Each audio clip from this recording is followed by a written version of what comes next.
le discret animateur a fait face, dès sa naissance, à un gros problème de santé. Hospitalisé pendant des mois et opéré, il n'en garde aucune trace aujourd'hui. Alors qu'un documentaire va bientôt lui être consacré, Téléstar en révèle un extrait poignant. Nico Aliaga est un animateur incontournable du paysage télévisuel, et notamment de TF1.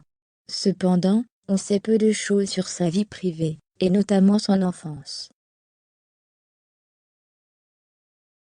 À l'occasion de la diffusion d'un documentaire sur lui mercredi 9 février 2022 sur TMC, lequel est intitulé Nico est en vrai, à l'ombre des lumières, le magazine Téléstar, numéro du 21 janvier 2022, évoque des passages forts du film.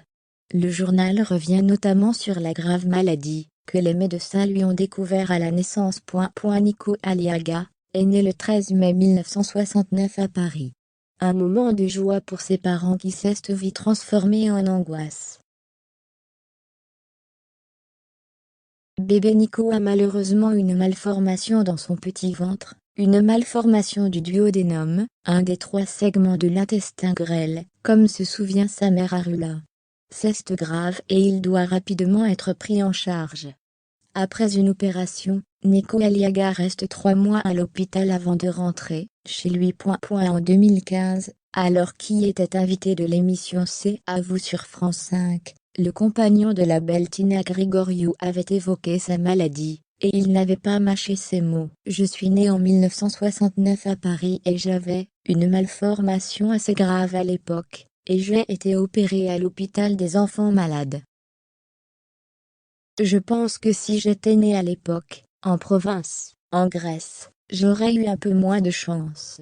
J'ai survécu, mais j'ai passé quand même plusieurs mois entre la vie et la mort, souvert, ce n'est pas, le célèbre animateur et photographe, qui avait révélé cette information, mais son ancienne patronne d'Union Libre, Christine Bravo. Elle avait surpris plus d'un téléspectateur en déclarant dans l'émission Derrière le poste que l'homme de 52 ans était né avec 2 estomacs. Une information qui avait confirmé plus tard, dans C'est Canteloup. Le papa de Dagat, 9 ans, et Andreas, 5 ans, est depuis en excellente santé.